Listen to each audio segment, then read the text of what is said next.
Okay, so Bill Brewster, Vice President, Harvard Pilgrim Healthcare, and Nancy Hogue, come on up. Director of Pharmacy Services for the Department of Vermont Health Access. So the other experts and patient advocates have discussed their conflicts, their disclosures, so we'd ask you to do the same. Nancy and Bill. Nancy Hogue, Director of Pharmacy for Vermont Medicaid, and I don't have any disclosures. And Bill Brewster, Harvard Pilgrim Healthcare, VP for New Hampshire, and no disclosures. Okay, great. All right, so I'm going to walk around a bit.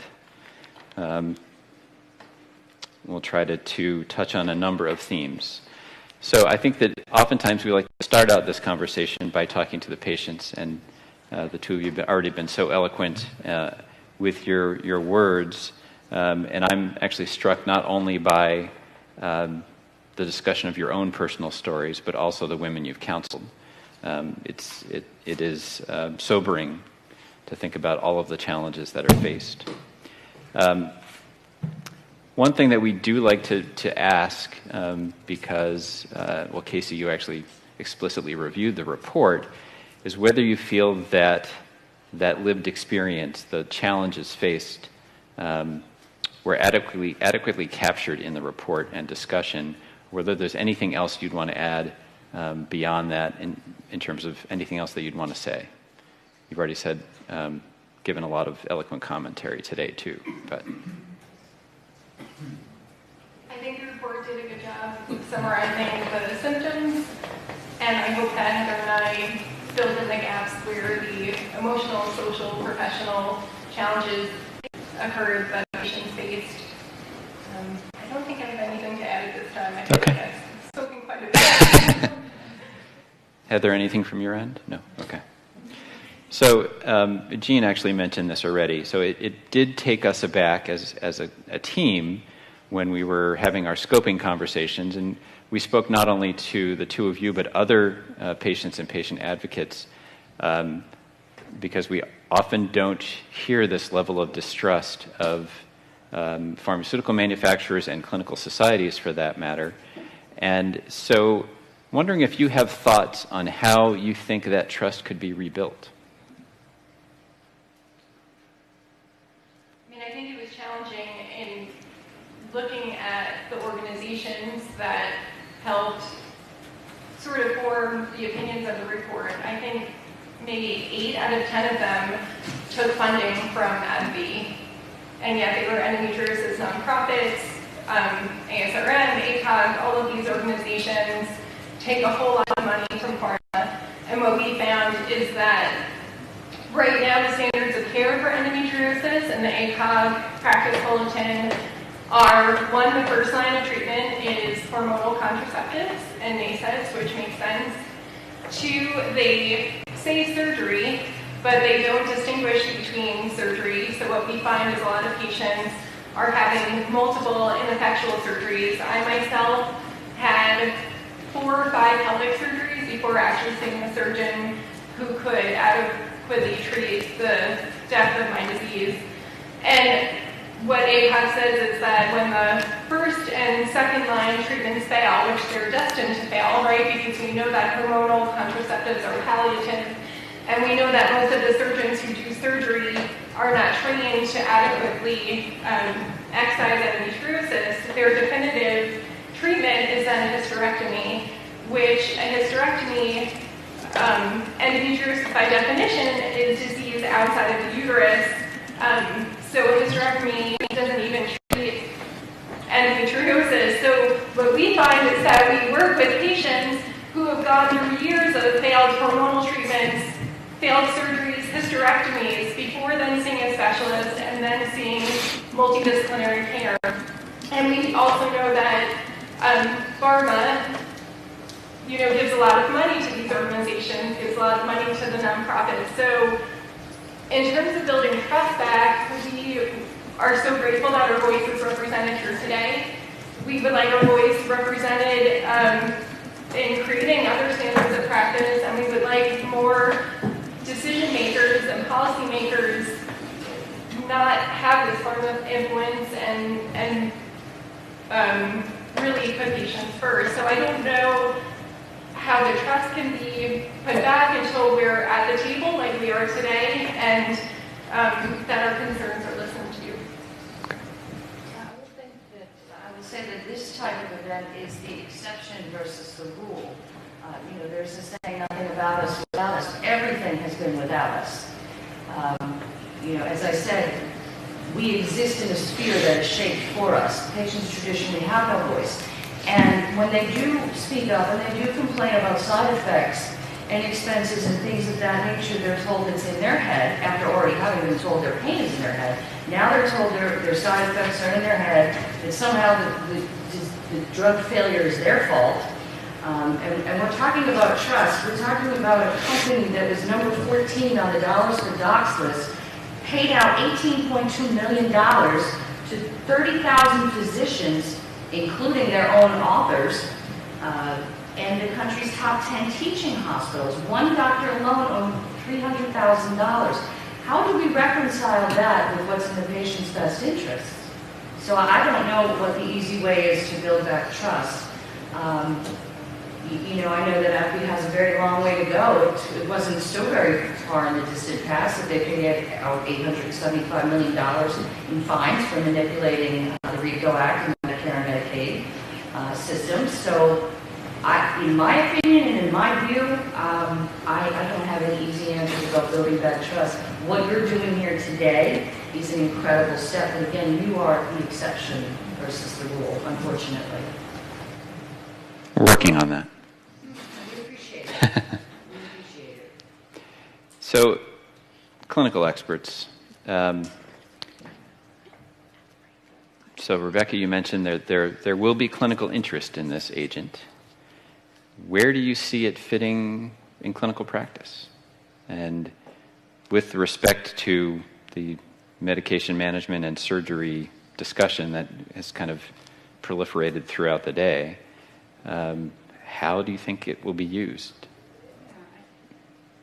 So I think that's a really valuable question, and I think, I so appreciate the lived experiences of people with endometriosis, and obviously you two sound like you were like the patients I see, which are the worst of the worst of the worst of the worst. But the vast majority of women with endometriosis are not necessarily that kind of patient. And I think Dr. McGee and I were talking about, I understand your experience, but there are many women who are successfully treated, for example, with birth control pills, double Lutron, and a number of other options. And so, as a women's health advocate for the last 10 years, what I see and what I love to see in women's health is an array of options. I think women's health is all about expanding options so that each woman can find what's a good fit for her. And I think that you guys found what was a good fit for you, and many of my patients have, and others it's been a matter of trial and error. So I think this is an option that I see as expanding what's available in women's health. And it may be that we assess it further in well-designed clinical trials and decide that it's not going to be a good option, or that it may be an option for X population of women, and this is how we can use it or use it safely with AdVac. But the person in me that likes to see well-designed trials with hundreds of women, so that we can really sort out what's true science. I think there's an interest, there's a curiosity there, and I think that's worth bearing out. And so you mentioned you had your aside that you and Dr. McGee around what you'd ideally want to see in terms of a trial design.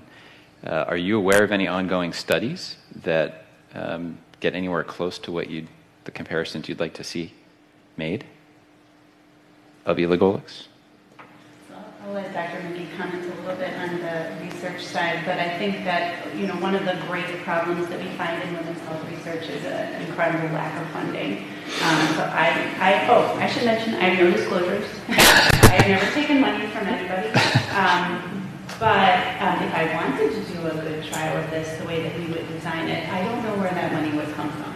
It's not going to come from my institution, and the NIH is basically on a lockdown as far as funding, so I would struggle to know. Yeah. Although it is interesting, in other conditions, the FDA often stipulates especially where there are established therapies, that an active comparator arm, even if the trial is not powered for that comparison, should be included. So we saw many of those trials in the morning session on psoriasis. They did phase 2 studies with those head-to-head comparisons and yet decided not to do that with phase 3. Again, it's unfortunate. We often typically have the manufacturer at the roundtable. They really decline to participate in our process, and they're certainly not here at the meeting as well.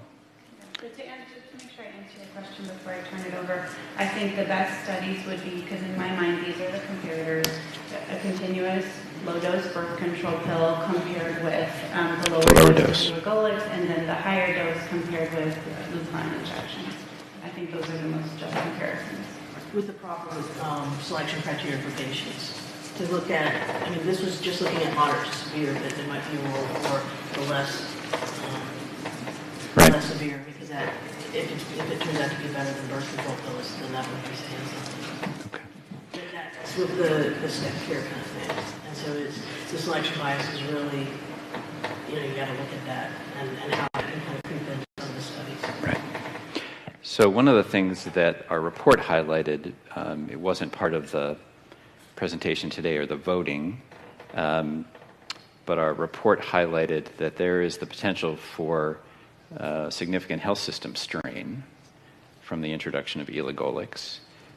So we as an organization from a research perspective, set a threshold for budget impact, a national threshold that's more or less tied to U.S. economic growth. And using that threshold, about 25% of women could be treated with elagolix before crossing it, 25% of candidate women. So we'll talk a little bit later about maybe what a potential skeleton of a coverage policy might look like. But from the clinical side or from the payer side, what sorts of things might you think about in terms of managing that potentially very large budgetary impact, in terms of prioritizing treatment as one possibility?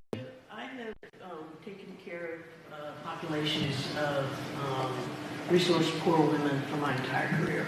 I've worked at academic healthcare centers and taken care of economically challenged patients forever. And so I ended up doing a lot of birth control pills for treatment because that was what was available free in the cabinet. And yes, I know that I'm fully aware now. In those days, I've been doing this for more than 20 years. In those days, you gave your patients, your poor patients in the resident clinic, you gave them the free drugs that were in the cabinet because they couldn't afford anything else.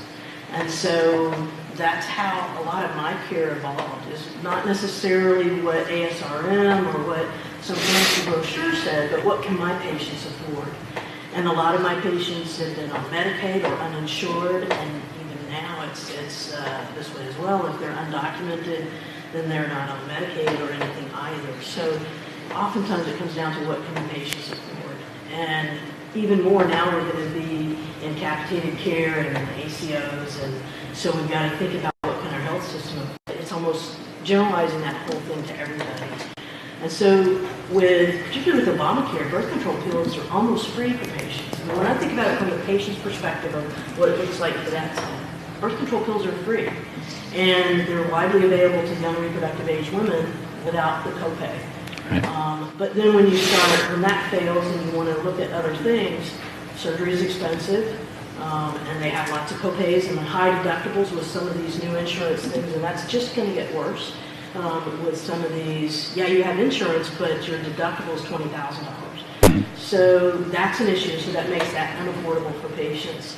Lupron now has copays for patients like $2,000 and more for a single dose of Lupron that lasts 3 months. And so they can't afford that either. So, I really am concerned about, and then, so if this drug gets approved and if it enters the market, at what price point?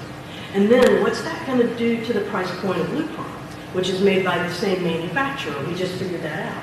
So what's going on there? And then so what other options are going to be available? Right. I don't know. I don't have great answers, but I think those are really big questions. And maybe Chris knows more.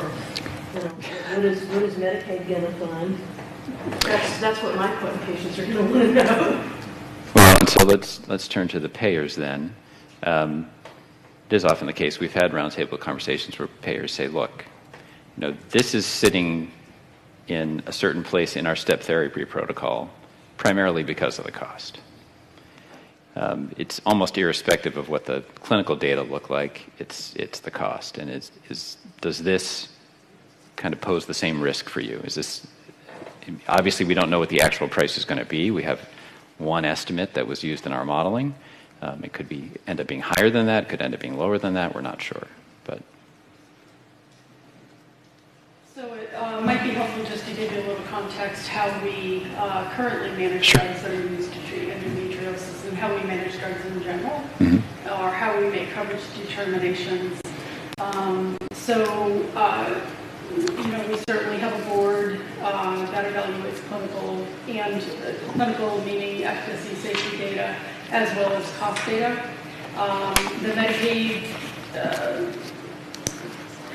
The Medicaid structure is very, very different than the commercial structure. So because of our federal rebate structure, drugs that can seem unaffordable can be affordable for a Medicaid agency. So it's a very different cost structure, first of all. In terms of this class of drugs, most of these drugs, of course, came to the market with different indications. So Medicaid has, as Dr. McGee mentioned, we have birth control, whether it's oral or non-oral, widely available. We do prior authorize some of the oral contraceptives, but there's many available in all of the classes of oral contraceptives, including the extended cycle, without any kind of limitation or prior authorization. In fact, Medicaid's coverage policy for contraceptive is that a patient can get up to a year of contraception at one time if they would like to do that, and that's just to improve compliance and other things. So there's no access or cost issue for patients because there is no copay. Our copays for all drugs, for any drug, it does not exceed $3.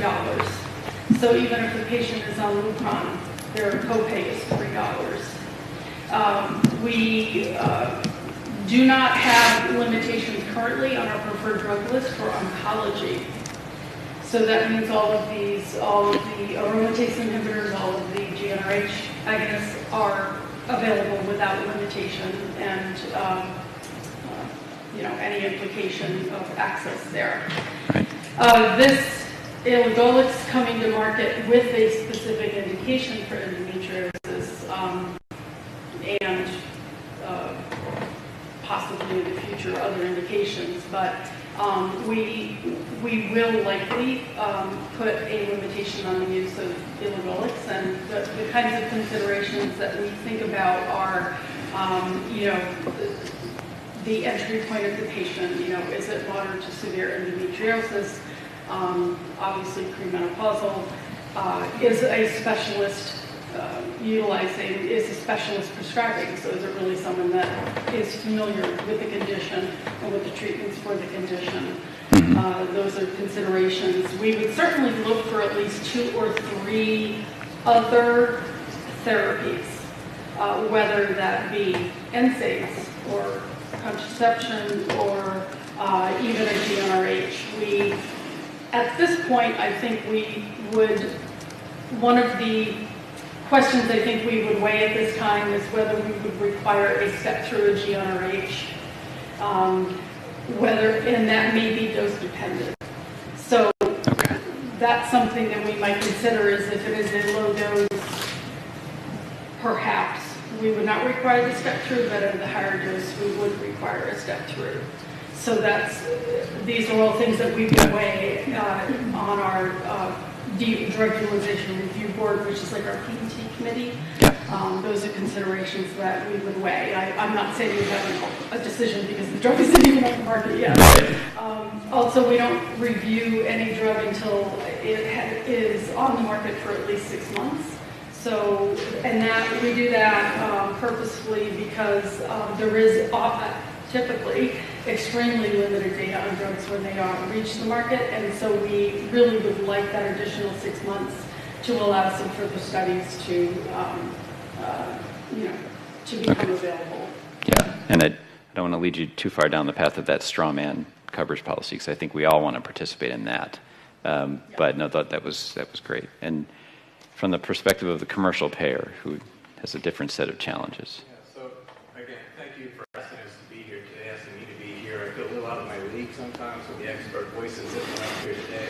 And again, I've learned a lot just reviewing this. I'm an internal medicine doc. I still see patients on the weekend. This mic's there. It's not working. I think it works. Yeah. So I am an internal medicine doc. I'm not an OBGYN. I still see patients on the weekend. My full-time job, though, is managing close to $1 billion just in one state, in New Hampshire. We are a not-for-profit. We are in New England, but across the country. We cover about 1.3 million lives. We sell both fully insured and self-insured, so we have employers who actually have carve-outs, mandates, things that they ask us to cover or not cover. So for anything I say today, I caveat by the fact that it doesn't necessarily apply to everything. I've also been told very strictly that a lot depends on the further safety data that comes out, the price, absolutely. But in general today, to go beyond the usual first-line drugs that I might have tried when I was in practice in rural Vermont or New Hampshire, and didn't have access necessarily all the time to people that were the next line of therapy beyond need, we would expect NSAIDs and birth control pills. One of the questions I asked my pharmacist was, why don't we require, as part of our step therapy, laparoscopy to actually make a definitive diagnosis before we go to that next line and start looking at Lupron? That said, I don't know that we're at that point to require that. We typically try to not step into the shoes of a practicing physician to talk about it, but that's one thing that, again, I raise as an issue.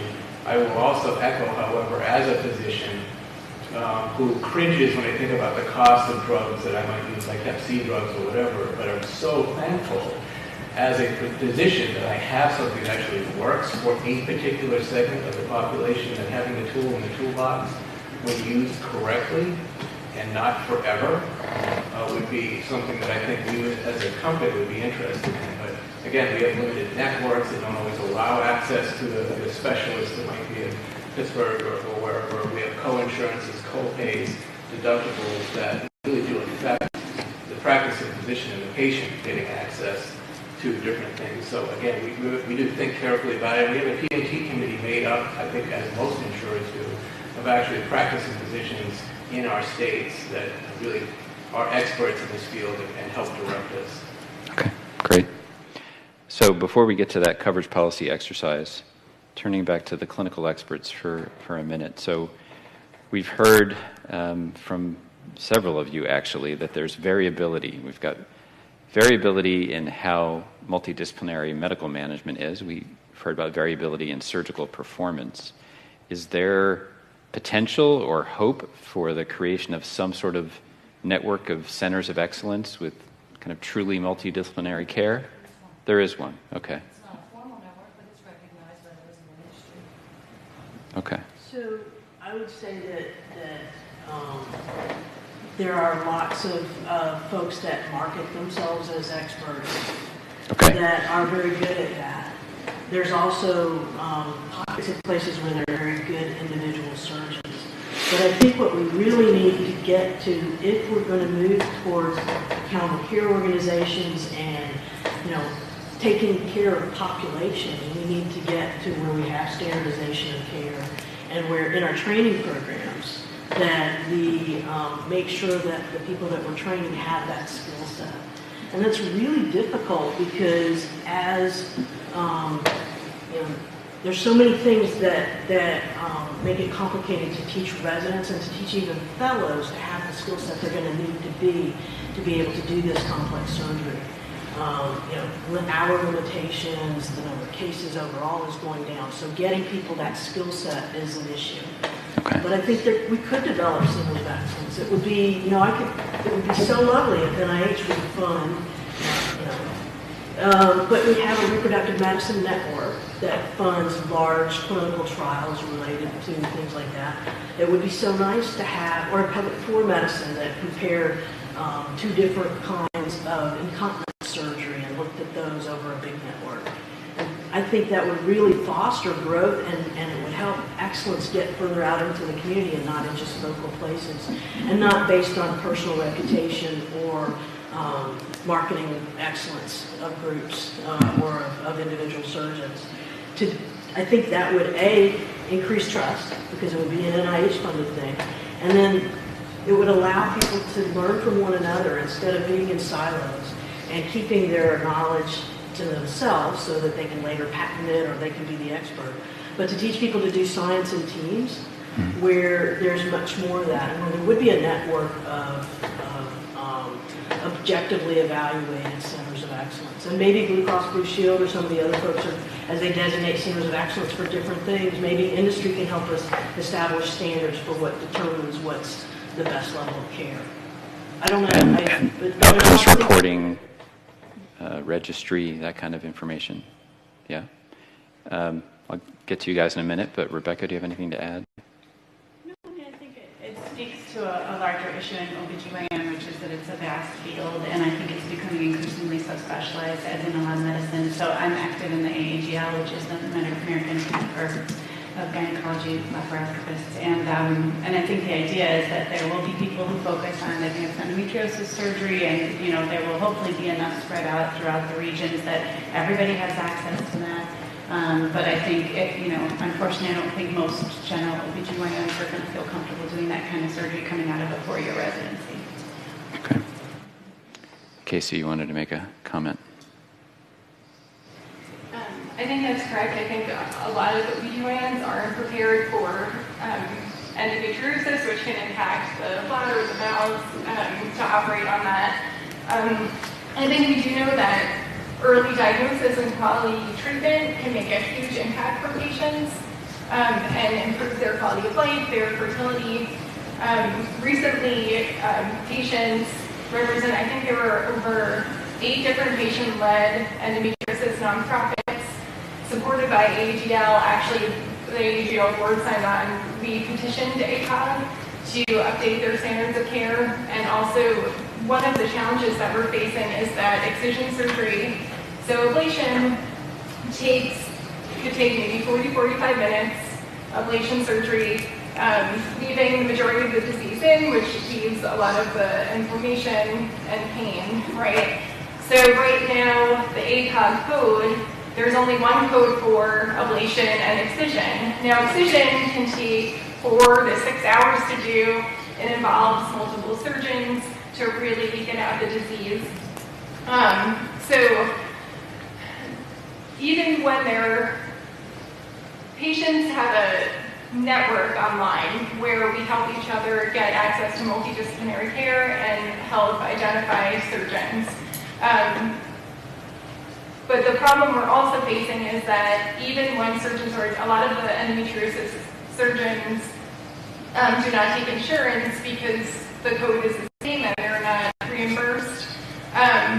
So I think our hope is one day we'll get a separate code for excision surgeons, which hopefully will encourage more endometriosis specialists, which will encourage more centers, and hopefully, insurance companies can see the benefit in multidisciplinary care, in seeing a specialist early, so that it can actually, there's no research to support this, we need more research, but if you have quality care early, followed up by multidisciplinary support, there's going to be less emergency room visits, there's going to be less drugs taken, there's, it's the cost in the long run.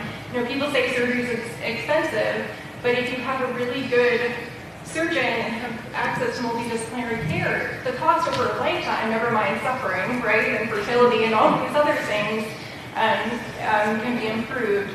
So I really hope that one day there will be centers of excellence that are accessible to everyone. And I think until then, for patients in rural communities or communities that don't have access, even having mental health support, patient education, and empowerment, It's really traumatic to go 10 years being told that nothing's wrong with you, right? Like the average, it takes 10 years for a patient, the average to get diagnosed, right? Even just giving a patient a pamphlet, I wrote a standard of care for like a center like Planned Parenthood that doesn't have a lot of resources, right? But just recognizing, hey, this might be endometriosis. Here's access to diet information. Here's a pamphlet about what your disease could be. Here are support groups online. That doesn't take a lot of money or time, and it means the world to patients and can really, I think, save cost overall. So. Can I just those points are so well taken. I think factoring into the cost analysis, because you've heard a lot about surgery today, and I'm an excisional surgeon, and there's a long history of that at Cleveland Clinic. I think there are two factors, which is there is actually pretty good data that if women who have early signs of endometriosis are started on suppressive therapy with a birth control pill, it can decrease risk of endometrioma formation and perhaps severity of the disease. So I think there is a role for early intervention, perhaps even primary prevention. And then the second thing that I did want to mention as a fertility specialist is that there is more and more data that although there are some benefits in excising endometriomas, which are these big chocolate filled cysts of the ovaries that develop in cases of advanced endometriosis, that you're causing some benefit and many patients conceive, but at the same time there, over the last 5 to 10 years, has been emerging a lot of data that when we strip out those cysts, we also significantly diminish the ovarian reserve. Meaning the number of fertilizable eggs in the ovary, because those cysts are densely adherent to the part of the ovary that contains eggs. And our institution has published on that, along with many others, that you see a pretty abrupt decrease in the ovarian reserve, and that's something that hasn't gone over very well at AAGO, because obviously that's a group of gynecologic laparoscopists, and they don't like hearing that the surgeries that they're doing may have some detriment to women's fertility. So I think just to balance that perspective a little bit with other patient stories, I've seen many patients in my IVF clinic who have gone even to expert excisionalists, and we've had trouble even stimulating one egg to grow with even the highest doses of in vitro drugs. So thinking about cost, if the surgeries we're doing may improve pain, but may have a detriment to fertility, resulting in IVF cycles, which cost $20,000, $25,000, kind of think about the effects of sometimes aggressive surgery. So I think it's a really interesting question, and it's such a fine line to walk. So I think you've heard a lot about the benefits of excision today, but the discussion right now is very active about the risks versus the benefits. Having worked with the chair of the EndoSig at AAGL, I have seen a shift in AAGL to be more encompassing of multidisciplinary adjuncts up to and including medical therapies, particularly in pelvic pain SIGs. So yes, I understand that surgeons don't want to hear about that, but it is a reality if you're going to reduce ovarian function. But that is about patient-centric care. Instead of just going in and stripping out the cortex of the ovary, why don't you ask the patient what she wants and plan your surgery or your treatment that way. But I want to revisit a couple of issues. First, it sounded like some folks didn't know that AbbVie is responsible for Lupron and elagolix both. They are, and part of the reason that we have elagolix now is because Lupron is or will shortly come off patent. So AbbVie has partnered with Neurocrine Bioscience to introduce elagolix as the next treatment, and quote from ACOG, from their own speaker, I believe elagolix, will replace or partially supplant the GnRH agonists. So the plan has always been to replace Lupron. And that segues into the notion that there will be leucolide generics. They may very well be cheaper. If we're talking about a drug that is equal to or not even superior to Lupron and or its generics, perhaps insurance companies covering and payers covering the upcoming generic Luprons is a more fiscally sound option than creating yet another barrier to quality care by forcing patients to undergo elagolix treatment before they can access the next level of care. So I just wanted to mention a couple of those historical points. There are already enough roadblocks in the way to quality care for endometriosis. There's a failed experiment, if you will, from 20 years ago where an insurer required patients to undergo Lupron. I myself paid $1,000 out of pocket per injection in the early 90s. So I can only imagine what it costs now. They required patients to undergo Leukeron therapy before having surgery. Well, of course the patients needed surgery. And to speak to staging the disease and requiring only higher stages, or I should say allowing only higher stages, well, you can't get a stage without surgery. So these are all things to think about. We have other options that could be in flux here. Okay. So why don't we jump into that exercise, that coverage policy exercise? Have some fun. Heather mentioned the starting point. Should the starting point for a coverage policy be some sort of confirmation of diagnosis, some surgical confirmation for coverage? As we talk about patient-centric care, some patients don't want surgery. And surgery can be damaging. Surgery causes adhesions, which can itself cause pain. Endometriosis also causes adhesions. We can't forget that. I never can forget that. I've done some of the early studies looking at second-look surgeries and looking at adhesions. I also want to mention that members of my family suffer from endometriosis. I don't go to the office and then go home. I sit with these women. I sit with the women in my office. You are the exception. I don't think so. The people I've taught and the people I work with, most of us, at the end of the day, we go home and know that we've done the right thing for our patients. And we don't sit around and think of ways to torture people. We come to work with our whole heart and our whole mind, and we do the best thing we can for every one of our patients every time. And I so, never imply that you were torturing anybody. Never ever would I imply that. Forgive me, I went too far with that. I retract that comment. We're going to need to Physicians go into business largely because they want to help patients, but it's also undeniable that patients end up at our center after 20 years of failed therapies and being told it's in their head, or it's something they did or didn't do, they ate the wrong foods, they didn't lose enough weight, I've they never didn't take the right drug told patients therapies. that anything was in their head. I'm I've not had a saying lot of that you patients are. that get cured. folks, we need to take the temperature down. So I'm let's get back to the idea that we started off talking about patient-centric care. So why not ask the woman what she wants, and if there is a concern at the outset that they... And I think the tone of this conversation is headed towards patients that have very difficult to treat serious disease. And there are patients that don't have as severe disease that are able to live pain-free lives with some of the lesser treatments. And I think it's reasonable to try to screen for that and to screen that out, both because, first, no harm.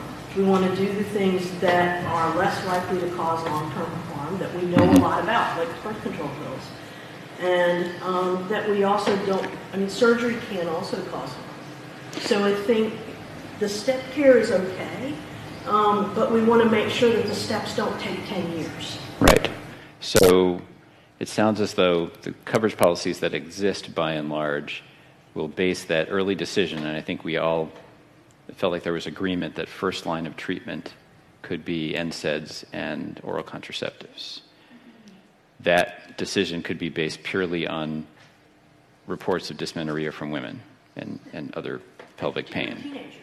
I think the early treatment is critical. I have seen not in the last couple of years, but in the last 5 or 6 years, women 15, 16 years old go to the emergency room for period pain and are given Dilaudid and never referred to a reproductive specialist of any kind. So I think that's critical, is to start in the teenage years with that primary dysmenorrhea and to make sure that people are getting that diagnosis and they're getting referred on. So I totally agree in that aspect, that we need to make sure that gets out there. So then, reports of dysmenorrhea sufficient for coverage of NSAIDs and oral contraceptives. How then should it be determined that those treatments have failed these young women? Is it persistent reports of dysmenorrhea? Is there some other natural measure of failure that I'm not aware of? just Pain pain. is an obvious target, but I also can tell you, having put a lot of young women on a continuous birth control pill, even the low doses, a lot of women don't like how they feel on the pill. You know, they're looking for other options. It gives breast tenderness, nausea. Some women, although the data don't support it, you know, swear that they gain some weight on the pill. Some women think that their libido isn't as good because they're not ovulating, which is usually the time that women want to engage in intercourse. And there's a bunch of other things. I mean, a lot of women just don't like how they feel on the pill. They don't like the idea of being on that. Yeah. Okay. So then, oh, go ahead, Stephanie. Sure, of course. Yeah, you guys are going to have to hit me since I'm not looking at you. If I'm curious in older women, so maybe they got diagnosed later in life. Is there any other concerns about the VTE risk with hormonal contraceptive agents? So there are clear guidelines about, you know, women over 35 taking a hormonal formulation, and in general, it's well tolerated, safe, and does show a reduction in certain kinds of cancers. So overall, it's okay, but there are some stipulations, and anytime you take estrogen, there's going to be an increased risk of VTE, although we think that risk is pretty low, and it's usually in the first few years of pill use. So, you know, somebody who's been on it for a while as opposed to a new start may be different. There's also another group of patients that are very difficult to treat, and that's young women with migraines, with an arm, that have a higher clot risk as well, even at a younger age. And there are a number of pain syndromes that cluster together: migraines, TMJ, endometriosis, irritable bowel syndrome, vulvar vestibulitis, and interstitial cystitis. And so all of those things can cluster together and create really difficult areas of pain to treat. And so when you look at endometriosis and pain, there's so many things that can also go with it. Okay. Okay, so then we've got reported dysmenorrhea. We've done the initial trial of NSAIDs and oral contraceptives. They're not quite doing the job. What's next? Is that the time for surgery, exploratory surgery? What's next? Does she want a diagnosis, or does she want to try another medication? Right to patient. I think that's an area where you and I really agree. I mean, I think these are really in-depth conversations where you have to have a strong relationship with the patient and really hear her voice and present the data, you know, in as dispassionate way you can to say, this is my experience, this is the data, and this is your vote, and then, you know, let that conversation unfold. But there are no guidelines. ASRM, ACOG, you know, Canadian, European societies, nobody's going to tell you what to do in that situation, at least not yet. And that would include also the family, particularly if you're dealing with younger women. The mother's also very involved in these decision processes. And you're not treating just the patient, you're treating the family. Because if a daughter has endometriosis, her mother may also have it. Because there is a genetic component. And so I think you have to be sensitive to the entire family and what their choices might be. And I totally agree with that. We shouldn't have such strict guidelines that patient choice is ignored. And that's where I'm really struggling. I'm going back to your question of, like, you know, where and when would we introduce something like this and for which patients? And I worry about being too prescriptive about it because it doesn't allow that sort of like art of the practice of medicine. You know, at first I was like, absolutely they have to have a laparoscopic diagnosis of endometriosis. Like, for sure. I would never want to submit to somebody these sorts of long-term risks if they're more of a chronic pain patient. You know, that's going to be just for an endometriosis patient. And then I thought about it, and I thought, well, not every patient wants surgery or is even a surgical candidate. I'm at a tertiary medical center. I mean, our patients are medically sick, and some of them may not do well with surgery. You know, there are instances where, just like sometimes occasionally, glucagon can be used successfully without needing an excisional surgery. You know, there may be cases. You know, there could be room for that. And so at first I thought that, and then I kind of came back the other way, to be honest. Okay. I think endometriosis, as you correctly said, it is an evolving condition. You know, our understanding shifts over the years. You know, what we thought in 1989 is not what we think today. And you have to really personalize the treatment, and you have to listen to that patient narrative because she is the leader of the team. Part of the problem, however, is it's all fine and good if that patient doesn't want surgery and she just wants to try whichever adjuncts or medications or pelvic floor therapy, etc. The problem arises is when that patient says, no, I want referral to a specialist, and then you hit the roadblock and the barrier of care.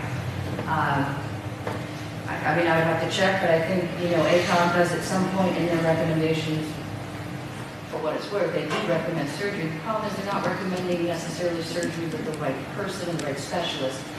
But at the end of the day, it should be the patient's decision, whether that means getting the resources and support she needs for that next surgical step, or if she chooses to do, a dental repair or whatever she decides. But she's got to have the options.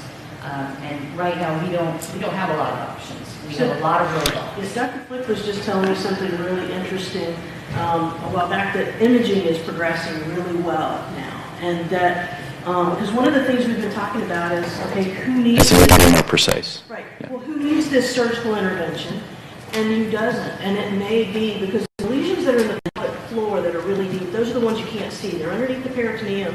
And even with a routine laparoscopy where you look and you say, oh, that's all normal, if you unroof the peritoneum, you may find deep lesions that you can feel sometimes on pelvic exams with nodules. But it may be that we can begin to do MRIs where we can image the pelvic floor, see who has that deep nodular infiltrating implants that need that wide excision versus patients that don't. And then we may be able to do some kind of, what's the word I want, decision tree based on what the imaging looks like, and then that may really inform much better care by seeing who needs surgery, who doesn't. Okay. So two things on that, and I do think this is the part that's really exciting for our patients with endometriosis. There's an MRI protocol that we sort of borrowed from Mauricio Abreu, who's a really famous surgeon in Brazil. We spent some time down there with him. And they picked up 4 millimeters of endometriosis on this woman's appendix, and it matched up exactly with her MRI. So that's exciting, and we're interested to see where that goes. We have a trial going with that, and then I also have a trial that I'm doing, funded by myself, no drug money, looking at profiling of endometrial secretions, which would be like a non-invasive way of looking at whether we can pick up on some biomarkers of endometriosis that way. So I think there is progress. It's slow, but I think that there's a lot of interest. There's not a lot of funding, but there's a lot of interest in finding some other non-invasive methods of detection. So the people who are going to be implementing these policies have been notably silent. So let's talk to the payers for a minute. So if we've talked about some of the first few steps here, actually representing kind of non-invasive stuff. So patient-reported dysmenorrhea, use of inexpensive NSAIDs and hormonal oral contraceptives. Where during this process do you think you would have to have something more definitive happen for coverage? So would you need, if NSAIDs and contraceptives weren't doing the job, would you then need some kind of confirmation through surgery or imaging or what have you to move to the next step? Is simply the use of some other medication, a more expensive medication, predicated only on initial use of the cheap stuff? What are your thoughts? Well, my thoughts are so again, we currently don't manage the leucolide products. So in our member population, they would be able to trial NSAIDs, trial contraceptives, and also try Lupron without us questioning that or doing any part authorization. But I think when it comes to elagolix is where we would be looking for some more confirmation. So we try not to, get into the practice of medicine, so to speak. Of course, right. And generally, I don't think that we would be looking for surgical confirmation. Okay. I do think, however, we would be looking for the trials of other medication pretty closely and seeing how aggressive those trials have been, particularly with the GnRH agonists. And the request for elagolix from a specialist, you mentioned that before. Okay. Currently, for Harvard Pilgrim Healthcare, we don't require that there is any first-line trial to go to the front. So it can be used for first line. It's used under FDA guidelines, used with limitations on time for first prescription. This one, again, it's so theoretical now. I don't know how anybody took a vote today because it hasn't been approved yet. What's the price going to be? What's the long-term safety? What's the short-term safety questions around liver function? Welcome to our world. Yeah. And their world. But again, this one has raised everybody's eyebrows in our pharmacy department to the point where we're like, well, maybe depending on the price, depending on the safety, we should be asking. And again, the good news about us, we're not for profit. We try to get out of the way of docs. I'm a doc. We have a lot of clinical voices that say, look, we're not practicing medicine. But I think this one we may want to ask that with, and we give the exceptions internally. If our PBM says no, all the appeals come back to us, so that we can get our clinicians involved and say, wait a second, but for this one, maybe they don't need it. So we might, I guess, long answer is we might be asking for some sort of some sort of step therapy and maybe diagnosis. I'm getting a no vote so far internally to say no, we're not. I mean, people have to have a laparoscopy, but again, there's enough uncertainty about this one that we may request first-line therapy to be tried first at least. So, Very reasonable to me, sorry. Okay. From my Yeah. perspective. I hate to think about putting a woman at those kinds of risks when she could be on a pill. Now, the sort of counterbalance here is what has also been discussed, is that nobody wants women to be bouncing around from medication to medication for 10 years or something without something more definitive happening. So is one way to deal with that creating stopping rules not just for elagolix, so some sort of short duration trial to see how it's working, but even for the earlier line agents, to say we're not going to keep you on this forever, we're going to take a pretty short-term view on how it's working, and if it's not, then we're going to switch to the next step.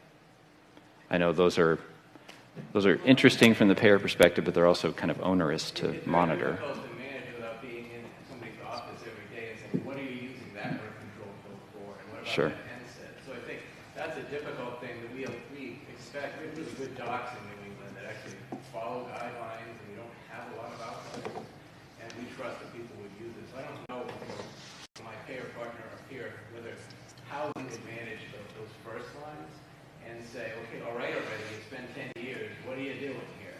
Yeah. But I would hope that, listening to everybody up here today as a physician, at some point there would be guidelines that would step physicians through drugs. What is that niche? What is that subset of people that just aren't doing well and need to move on to something else? And then what's out there, what's available for them to go to, that a fellowship-trained person who's gone beyond and done that. And again, Okay. we have out-of-network allowances. I have issues around codes as well because we live on codes. And so, again, I have a couple codes that I'm lobbying for right now as a payer to allow us to cover some things that I think would grow a certain type of treatment that would benefit everybody, including us. Okay. Okay. So back to elagolix then. There was a little bit of discussion about where it would sit in terms of lines of therapy, and it sounds like under the current structure, pretty much everything else would be trialed before a patient got there. If surgical excision had been attempted, would elagolix be considered after that? I think you might have spoke to that before. After surgical excision.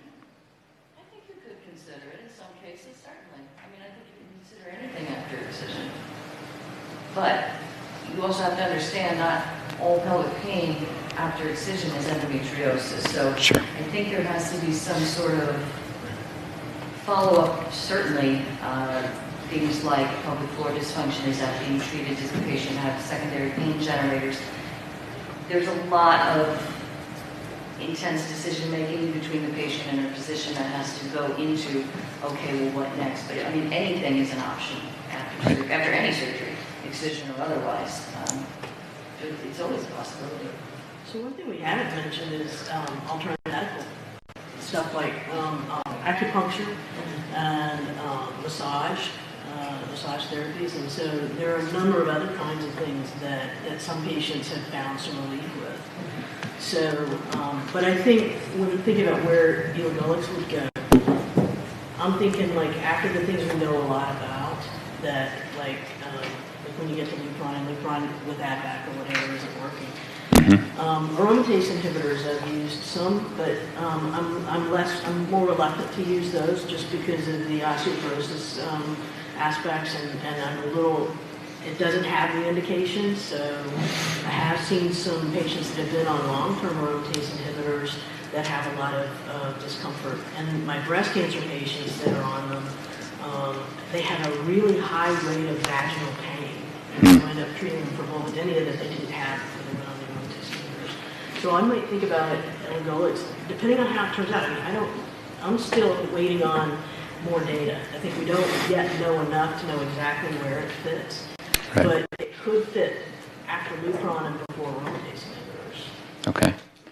And given those uncertainties, particularly around the safety, and maybe almost separate from a coverage policy with stopping rules clinically, how long would you keep a patient on elagolix before seeing if it, before determining it worked? I do 3 to 6 months, depending on what their side effect profile is. Some patients, you put them on Lupron, they hate it, and so they don't want it anymore. And then, but other patients, it's the first time they've been pain-free in their entire life, and they love it. And for those patients that respond to it, their side effect profile seems to be less, and it may be because they're not in pain, that then the other things don't seem quite so bad. And so I'll do them 3 to 6 months, and then I'll have them come off of it for a little while on continuous birth control, because I substitute. I don't have them come off to nothing ever. I feel like basically endometriosis patients, once that you know that that's what they have, they probably should never have another period unless they're trying to get pregnant, because you suppress that continuing receding of the peritoneal cavity with the endometrium out the fallopian tubes by reducing the overall volume of menses. And so I think that's typically what I do with Lupron. So I would probably do the same thing, 3 months or 6 months, and if they respond and they're pain-free, or they have enough reduction of their pain, that they have an increase in their quality of life, that they're happy enough to live, then switch to continuous birth control pills and see how they do. And if the safety data come out, the liver function stuff ends up being a nothing, and the side effect profile looks like it's actually favorable in comparison to GnRH agonists, you might think about using it earlier, possibly. It's just uncertain. The more likely we have to put it earlier in the paradigm. The reason it's later in the paradigm is we just don't know yet. Right. There's just such an incredible lack of data. And it's not that looking at this particular drug is new. If you actually look at the studies, like this has been studied for a while. It's just been studied in the lower dose, and the initial studies weren't very promising. And so it was really only until the phase 2 and then phase 3 trials looking at the elagolix, and then they introduced the new higher dosing, that there's sort of been this renewed interest. And so I personally feel like, to put it in really plain terms, it seems like the lower dose doesn't do much better for you than being on a birth control pill, but there's significant safety concerns and concerns of long-term use. And then the higher dose, we have to really think about all the side effects long-term of hypoestrogenemia, which are considerable. Reproductive age women are not meant to be starved of estrogen. And so I struggle to kind of find where the role would be, although I'm interested. And I think in my paradigm, it would probably fit in that if for some reason a woman wasn't tolerating a birth control pill, or wasn't inclined to use it but wanted to try something short of surgery, I would probably do the low dose elagolix and see how it went. And then for the high dose, for me, that would be like the worst of the worst cases, or perhaps patients who have extrapelvic disease. And I think those are patients that I would ordinarily perhaps use Lupron, women I'm treating endometriosis in their lungs and other interesting places. And so in those cases, maybe there would be a role for something like this. But as an oral alternative to Lupron that's readily reversible if there are side effects that they don't like. And again, that would have to bear out with some safety data. So that would be kind of how I'd be thinking about it. Okay. I'm also also intrigued with the idea of using it in combination with birth control pill. So with a low-dose birth control pill or a low-dose estrogen patch is the add-back. Right. And so to ameliorate some of the hypoestrogenemia things, because that's what we kind of do with Lupron now. I don't generally do Lupron with add-back birth control pills. I usually use an estrogen patch. So that's kind of intriguing as well. Could it be an adjunct to birth control pills that then make an effective treatment that's more effective than either one alone? I believe there's an add-back trial ongoing. Yeah. So, okay. Can I make a comment along these lines? Of course. Thanks. I'm sorry to interject, but Not a problem. shamefully not knowing much about the condition and reading and learning about estrogen dependency. I think I heard somebody say earlier that the GnRH agonists may be beyond their estrogen and affects some of the utility in this condition. And then I think about the hydroxyprogesterone, which is, so I'm trying to figure out, is it about estrogen? Is there something else going on? Is it, and maybe it just speaks to the dearth of science to understand what targets for drug discovery might be. So I don't know if that's all kind of stupid questions. I mean, I do know that I've worked with patients who've had complete hysterectomies, hoping, ovaries out, uterus out, hoping that their endometriosis would go away, being told that it was definitive, to only have continued problems because endometriosis was on their bowels, on their bladder, and they had continued pain and issues.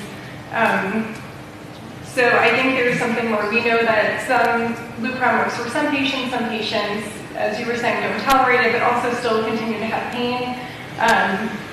So I think it is more complicated.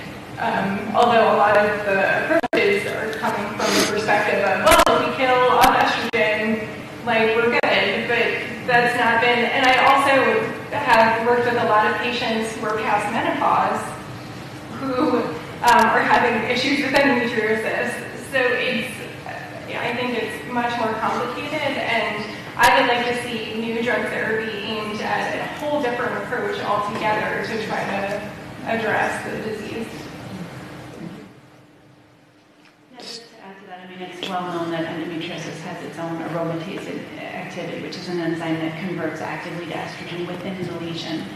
So even in women where their own estrogen has either been suppressed or removed because they had hysterectomy with removal of their ovaries, the implants can actually feed themselves.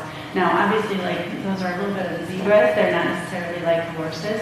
That's a medical. I think we got it. But at the same time, it's sort of a fascinating part of endometriosis that, yes, there is an estrogen hypothesis that either it's making its own or it's from its own endogenous estrogen that's kind of feeding it.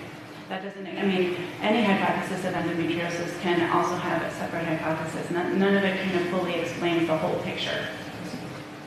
And along those same lines, the genetics of this, different women respond differently, I presume. Certainly that's true in almost everything in medicine. Is there an understanding of the underlying either genetics or epigenetics that affects the response to therapy? Because that may play a big role too in what medicine you choose. Yeah, the University of North Carolina is doing a really huge study of pain syndromes overall. And Excuse me.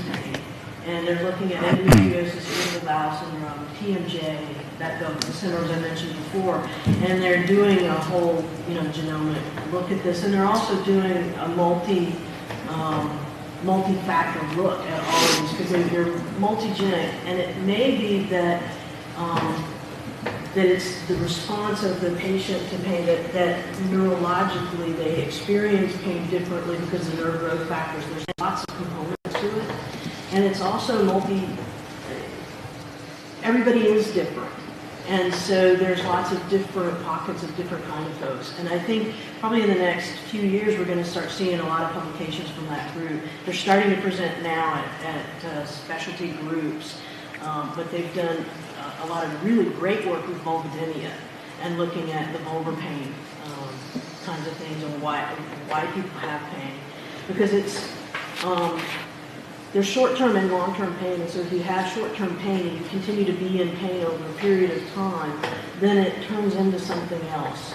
And so then it's not that pain is all in people's head, but it's we've got to get at what is the cause of the pain to begin to be able to treat it.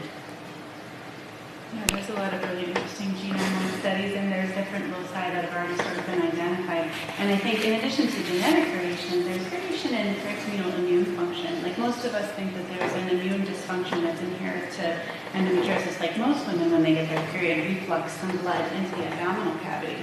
But the vast majority of them, it doesn't stick and grow in and grow like a cancer and go everywhere. So there's a lot of interesting immunologic research coming out. Yeah, there may be something to do with macrophages that ordinarily can eat up the excess endometrium.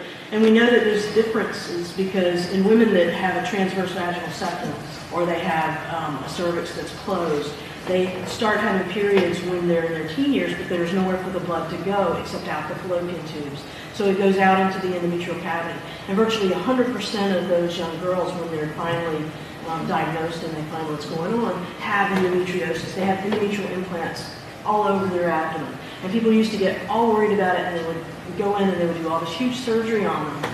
And then we found, they're actually pretty normal. If you leave them alone, the body will take care of that endometriosis on its own, and you don't have to vigorously treat and cause a lot of adhesive disease because of a lot of surgery.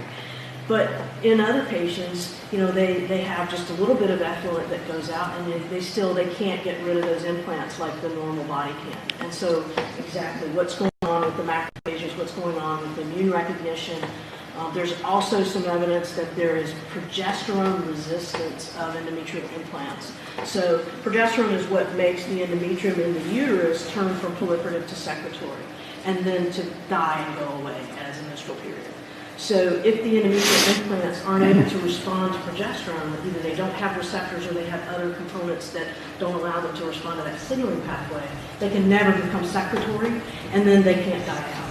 Whereas a normal endometrium that has progesterone receptors, when you have the progesterone in the luteal phase, they would turn into secretory and they may die.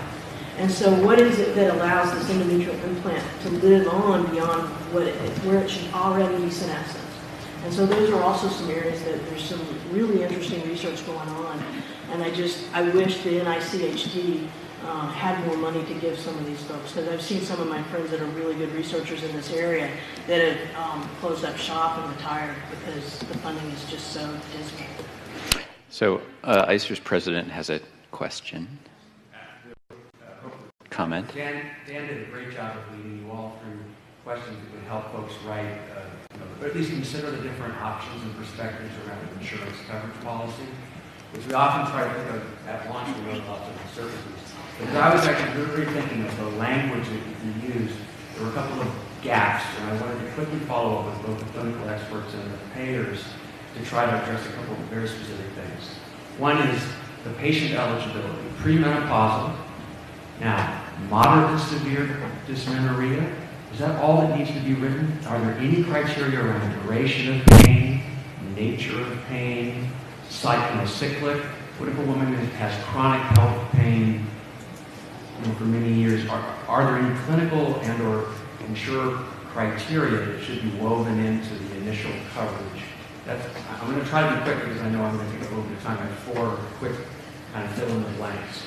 So maybe I'll even start with the payers right now. And again, with New Prime, you may not have anything. It may just say dysmenorrhea, but can you reflect on whether for this drug there might be some definition of the type, nature of pain that would be helpful to make sure that the appropriate patients are considered? Right. Well, I think indirectly we would get at that by looking for those trials of other treatments. So if somebody had been in pain for a certain amount of time, you would assume that there would have been pain medication utilized, whether it be NSAID or opiate or whatever, or trials of hormonal therapy. So I don't think we would, in our criteria, say you had to have experienced pelvic pain or dysmenorrhea for a certain length of time. I think we would say, if you have that diagnosis, what is it that's been tried and failed? That's usually our That's approach. my second fill in the blank. Anything, Bill, or from the... So again, we basically go by the FDA guidelines. If there's a diagnosis of endometriosis, which, of course, as a physician has certain criteria that make you think endometriosis without a requirement necessarily having to have that surgically diagnosed, we would cover it. Just a technicality, but endometriosis by definition, it has to be more than 6 months of pain. Okay. So moderate to severe endometriosis, not otherwise defined, which is, and the specialist prescribing. So the failure of 2 to 3 other treatments, which was something I wrote down, insurance folks have to write down what does failure mean. Is it 3 months worth of treatment with OCPs? 6 months? Is there, or is it a check the box? You know, OCPs didn't work. Again, insurers will be deciding what to write in for the duration of the other treatments that should have been tried before consideration of this treatment. How long should it be? So we typically don't, I mean, I don't want to share everything that everybody wants to come to us. But we don't typically write in that you have to suffer for X amount of time with whatever. If the clinician feels that it's either failed or there's a clinical contraindication to actually trying that therapy, we're not going to make you try something that clearly is not indicated or is contraindicated. So we haven't historically and probably won't do that. And it felt like this is a case where people do want women to have, except for when it's contraindicated, a good trial of OCPs, which have a better safety profile, etc. So I'm just curious if the clinical experts, what would you suggest as if insurers were going to write in a duration of a trial of OCPs, what should it be? For me, I think 3 months is reasonable. You know, there are a lot of side effects initially when you stop or when you start the pill, and most of those go away within 3 months. So I think to really see whether it's something that may have benefit for a patient, you have to write it out for more than a month and kind of commit to that. And I do a lot of pre-counseling about that. It sounds like 3 to 6 months maybe is a good rule of thumb for any of them then. That's pretty much what I do as well, because 3 months is just, and often when I was a youngster, we would have people come in at 3 months for their blood pressure check, and so that just kind of has been codified in practice. Just what habits of what doctors do too, I think. And then if they're having some effect, and I might encourage them to stay on it for another 3 months to see if it gets even better, because sometimes it will with even more suppression. But if they're not having any effect at 3 months, then it's not going to do them any good to stay on it longer. Okay, I think that's very helpful. 2 more, hopefully quick. If Lupron, the generic version or whatever, is much cheaper, would clinicians view it as reasonable to step through Lupron to get to elagolix? Given today's vote that the evidence is not adequate to distinguish the clinical effectiveness, is that something that insurance folks, we talked about step therapy, is it something that would be viewed as not an unreasonable consideration? I personally would not make them step through Lupron before trying elagolix, and the reason is, again, difference in mechanism of action. So there's more endogenous estrogen with GnRH antagonists, and that's why those women continue to ovulate, continue to have menstrual cycles, and did indeed get pregnant. So I think actually, depending on the dosing, it may bear out to be a less hypoestrogenic treatment. So I don't know that I would expose a woman to the risks of Lupron, because that's like a complete shutdown, as opposed to like the intermittent competitive actions of the GnRH antagonist. Interesting. I'm going to guess that there are going to be insurers out there who will view that differently, depending on what we learn more about elagolix, but also if there's a steep decline in the price of one of these agents versus the other. Any other perspectives on that specific question? I guess I could ask the payer that hypothetical. It's a hypothetical. And again, I think without more literature to suggest that it's better, that unless there is a particular reason why the oral version or something else is better, that there very well might be a request with, again, the ask of exception if there's a reason or contraindication to use the Well, and I think I'm a little concerned about the fact that there's pregnancies on the lower dose, because we really don't know.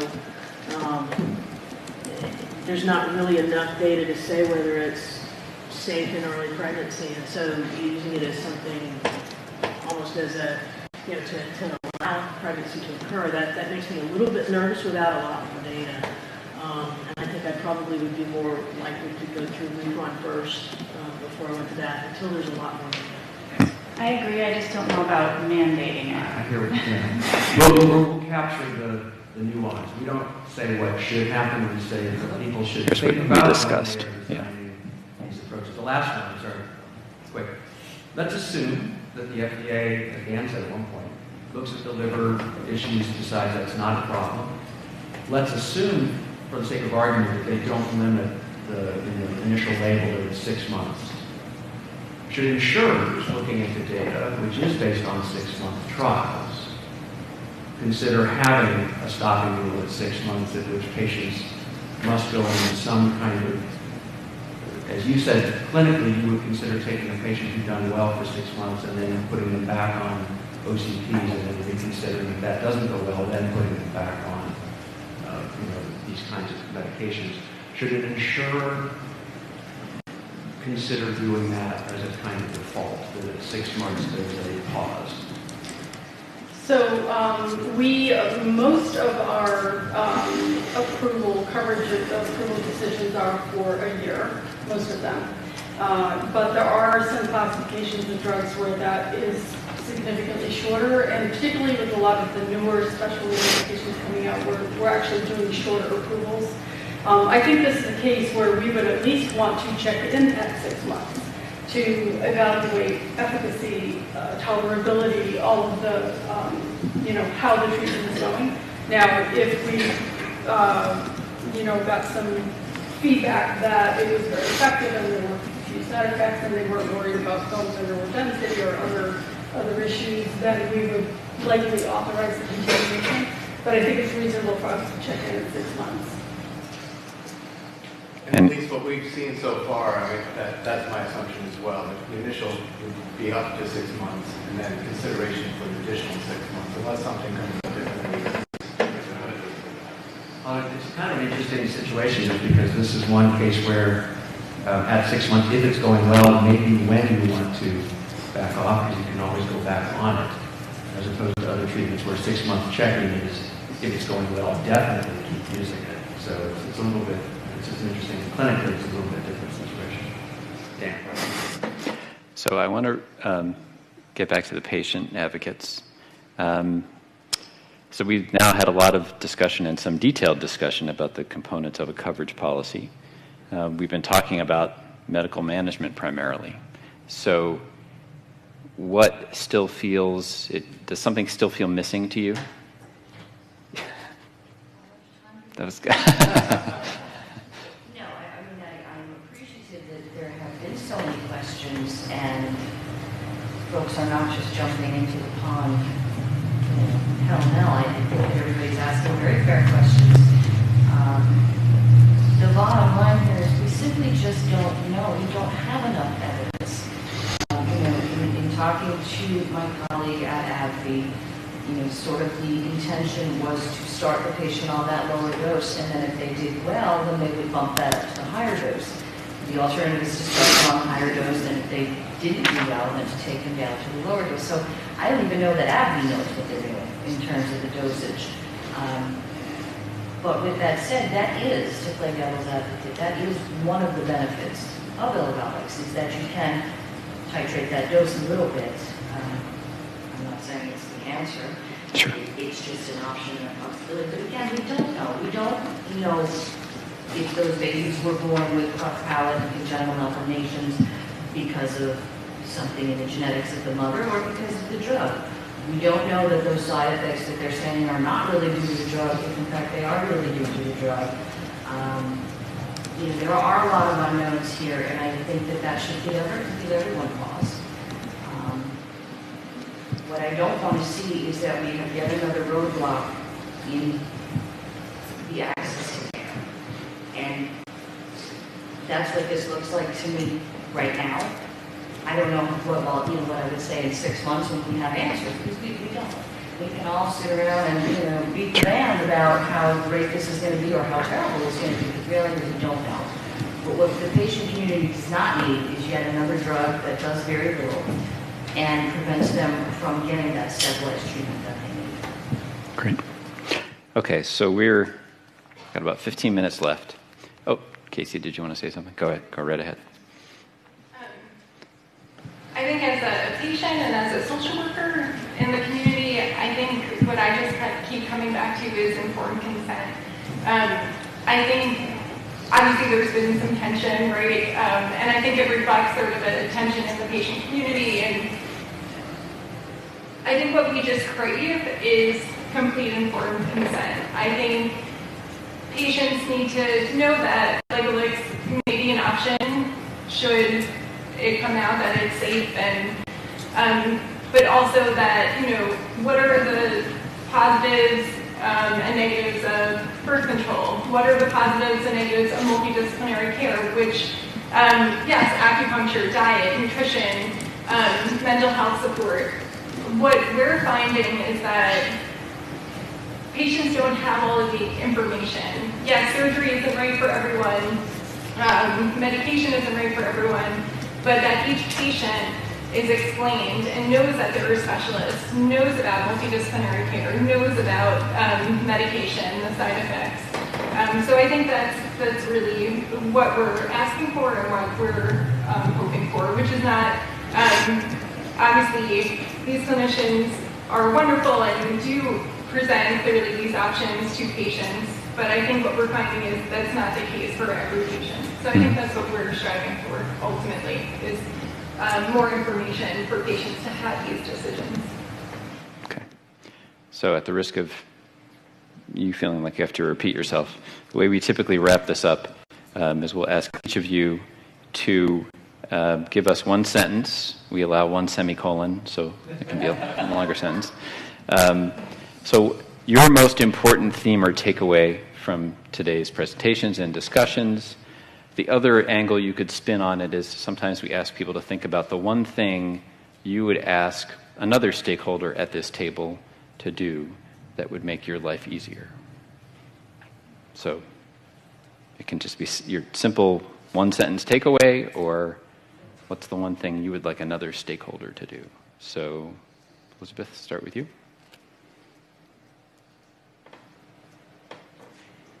So I think I was going to be really funny and ask the clinical representative to make the pre-certification process easier. You can say that if you want. I think we all agree that women's health is shortchanged, and we need better comprehensive care for endometriosis around just across the board.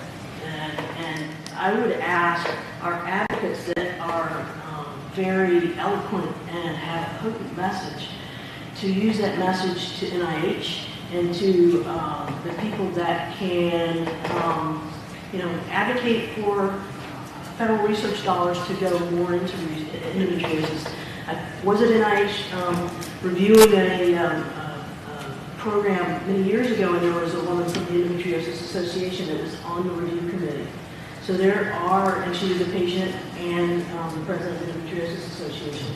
So there are patients that do get on some of these advocacy committees, even at the level of NIH. And I would say, keep doing that, and let's get unbiased research dollars addressing these problems so that the pharmaceutical companies aren't the only people with money that can be used for the studies. Rebecca. Mine is going to be very similar, but I would just say, to try to be succinct with one semicolon, more well-funded, non-partisan, rigorous scientific research is desperately needed in this area. Semicolon, let's keep this lively conversation alive. I think it's very pertinent and valuable. Great. Well, I would definitely echo the more research and unbiased research comment. That is critically important.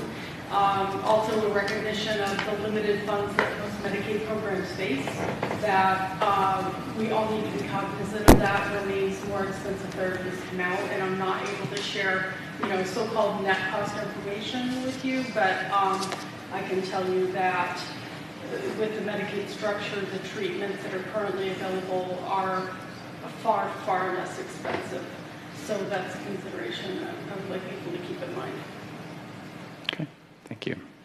So Bill. I guess I would echo what everybody has said so far, that I think some of the biggest things for me is having more of these kinds of sessions where it's all of us working against the problem. Not you guys aren't the problem. Whether it's endometriosis or whatever disease it is, that we're not the problem.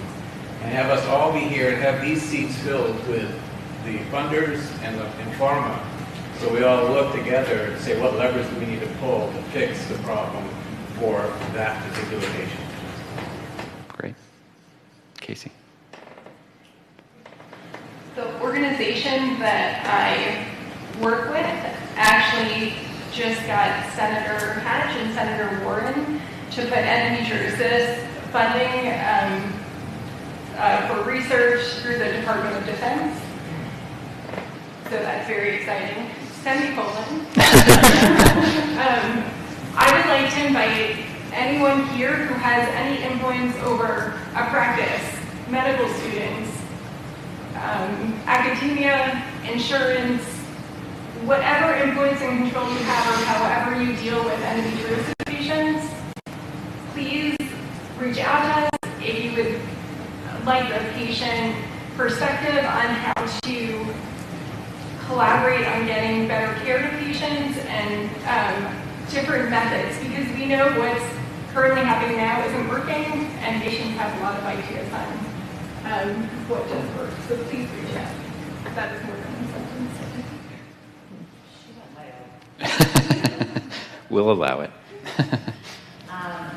Much like everybody else on this panel, I would say the same thing. I mean, obviously we need better, faster, more cost-effective access to care.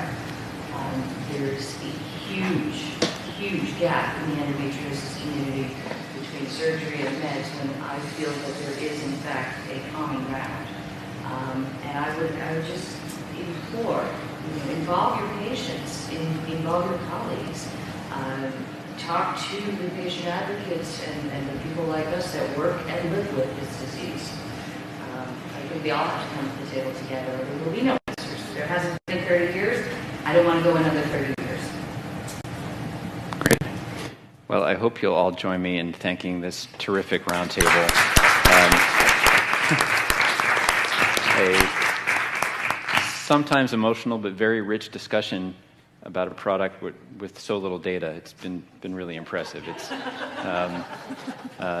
really been a great exercise and a pleasure to have all of you in conversation. So with that, I'll turn to the CEPAC. We'll also ask each CEPAC member to give us a reflection on the day, your most important takeaways. You also only get one semicolon. So, Chris, why don't we start with you? Very simple. I think, first of all, thank you. Embrace the complexity. These are very complex questions that we're trying to find adequate, appropriate, and cost-effective solutions to, and I think this is a very good first step. Yes, thank you very much. I would say that this has been enlightening for me. But one thing that resonated in Casey was that it took 10 years before you were diagnosed. There has to be some system in place where, early detection and some kind of a therapy that's done earlier. This is ridiculous, and it makes me mad as well. I just think that there is a lot of disparity around women's health, and this needs to be addressed. Otherwise, what's going to happen with our next generation? So I commend you and thank you for what you do. Thank you, everyone. As usual, and it's been a long day. It's really incredibly thoughtful and detailed, rigorous reports. Really grateful and grateful for all the experts and a bunch of presentations. I think one theme from this session has been heterogeneity of presentation and heterogeneity of treatment effects. I think one thing I take away from that is that it's critically important for the access to all sorts of different types of therapies that are appropriately priced so that the patients can have access to them. And I would just add that I know how hard ICER works at getting different perspectives in these conversations, not only in the reports, but also in these sessions. And I think it's unfortunate that Abby isn't here. Because it would have been helpful in the conversation. This is the first time I have been involved where pharmaceutical company has to come. And I think their presence would have been helpful. So women need more options, and people who care for them need more options. Women need to be heard, we talked about these significant disparities just by gender. We haven't even begun to talk about the disparities for women of color. And so that's a question and a conversation that also needs more discussion. Everything's been said already, yes, agreed completely. But I find it interesting the meetings I've been at where patient groups have come who generally take an ICER test for quote-unquote trying to limit access to these medications. It's actually a little refreshing to hear patients and say the problem isn't ICER, the problem is Big Pharma, which is kind of what got me involved with ICER in the first place. So it's refreshing to hear you guys say that. But I also want to give credit to the people who are treating women with this problem and say they need lots of options, and it's not cut and dried, obviously. So Big Pharma coming up with meds is good, but we need to have it done more appropriately. Agreed. And I just want to echo all these thoughts as well. Thank you to everyone out there. I learned a ton today. Thank you to all members of the ICER as well. I think what Gina was saying about need, and a lot of people have said, more need for more studies, more access, more just investment, I think, into women's health. And then the other thing I would add is, you mentioned earlier that you can't be in offices helping with individual decisions, but clinical pharmacists can. So I think that would be a great role for clinical pharmacists. Thanks to everybody for their contributions today. I also learned a ton. It caused me to reflect upon this notion of priority conditions that sometimes we see by the IOM or ARC or the New York Department of Health. I don't think I've ever seen plaque psoriasis or endometriosis in those lists. And so it's caused me to think about what is the priority. And for that, I'll be happy to. Thank you again to everybody. I think you've done a great job defining the issues involved with care for patients. I guess what I've taken from this that is problematic is how difficult it is to look at studies and statistical information and try to take that information and translate it to individual care, which we try to do with our clinical guidelines, et cetera, but obviously clinical guidelines are just guidelines, and we have to keep that in mind. I couldn't help but reflecting on the juxtaposition of psoriasis and endometriosis. We were talking about 20 years ago what the dermatologists had to go through to treat psoriasis. It just made me think that psoriasis got their DMARD, and endometriosis needs a DMARD. Until we have a DMARD, and it doesn't have to be one of those that exist, we're barking up the wrong tree. So if we're prioritizing conditions for research, I think certainly endometriosis needs to go ahead of plaque psoriasis. The solution isn't before us. We really do need to invest in research. The future is way ahead of us. One, I would say I always appreciate the patient perspective, and I think from both sides, you represented that the continuum of patients that are impacted here is quite different, and we need to consider a lot of that granular. But I also think you helped illuminate for us one of the important driving missions of CEPAC, and that's when some drug or new intervention comes at the expense of crowding out other development. How do we weigh that encouragement, or wanting to encourage new pathways and new innovation in this space without crowding out and accepting something that's inferior to what we know is needed? So that's something we'll continue to struggle with, and I hope that conversation continues. I'd love that we had a revisiting of a topic that we did earlier, and maybe this one is primed for 2 years down the road to have a revisitation and an update.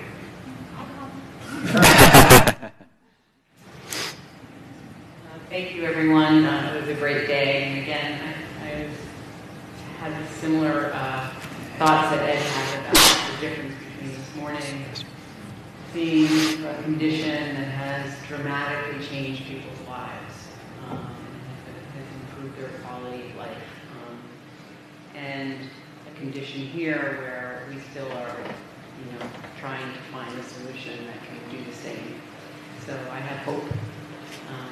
And I think with all of you working on this, I think we'll get there. Thank you all.